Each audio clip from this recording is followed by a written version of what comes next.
اللہ کے رسول صلی اللہ علیہ وسلم نے فرمایا کسی کے یہاں کوئی بچہ پیدا ہو تو اس کے داہنے کان میں اذان دی جائے اور اس کے بائیں کان میں تکبیر کہی جائے، اور جب وہ 7 دن کا ہو جائے اس کا اچھا سا نام رکھا جائے اور اس کا عقیقہ کیا جائے، اور جب وہ 7 سال کا ہو جائے تو اس کو نماز کا حکم دیا جائے، اور جب وہ 10 سال کا ہو جائے تو اس کو نماز چھوڑنے پر مارا جائے اور اس کا بستر الگ کر دیا جائے، اور جب وہ بالغ ہو جائے تو اس کا نکاح کر دیا جائے۔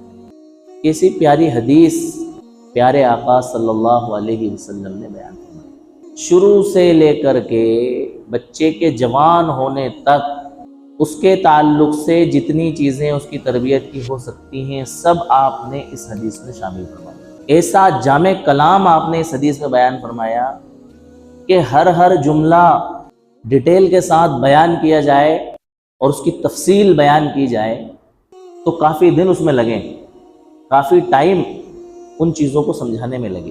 بہرحال پیارے آقا نے فرمایا کہ جب بچہ بالغ ہو جائے یا بچی بالغ ہو جائے تو اس کا نکاح کر دیا جائے، اس کے نکاح کے لیے رشتہ ڈھونڈا جائے، اس کی تلاش شروع کی جائے۔ کیوں؟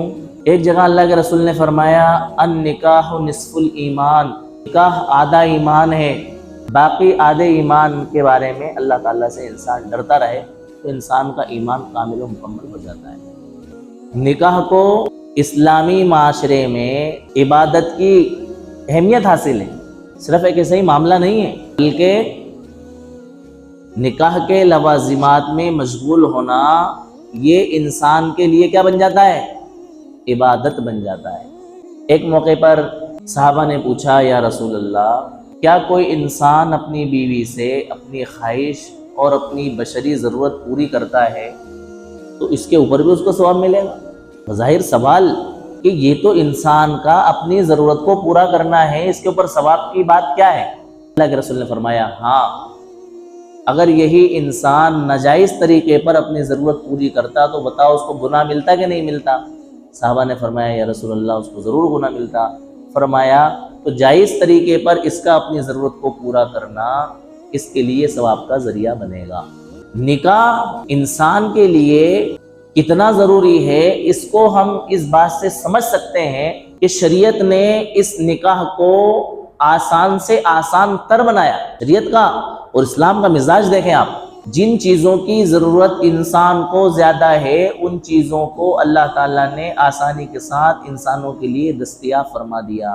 سانس کی انسان کو سب سے زیادہ ضرورت ہے زندہ رہنے کے لیے، اللہ تعالیٰ نے سانس لینا اور سانس چھوڑنا بہت آسان فرما دیا، کھلی فضا دے دی، کھلا ماحول دے دیا، اور آب و ہوا ہمارے موافق اور مناسب بنا دی، اور سانس لینے کے لیے جتنے اسباب ہو سکتے تھے وہ تمام اسباب اللہ تعالیٰ نے ہمیں مہیا فرما دی۔ یہاں تک کہ مچھلیوں کو زندہ رکھنے کے لیے اللہ تعالیٰ نے پانی میں بھی ہوا شامل فرما دی۔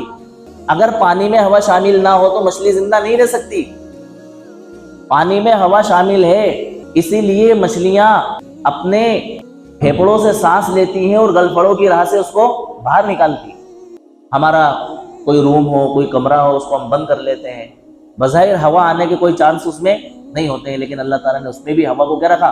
شامل رکھا۔ کیوں؟ اس لیے کہ وہ ہماری سب سے زیادہ ضرورت ہے۔ ہر سیکنڈ کے ہر حصے میں ہمیں سانس لینے کی ضرورت ہے، اس لیے اللہ تعالیٰ نے ہوا کو ہمارے لیے کیا کر دیا؟ سب سے زیادہ مہیا کر دیا اور فراہم کر دیا۔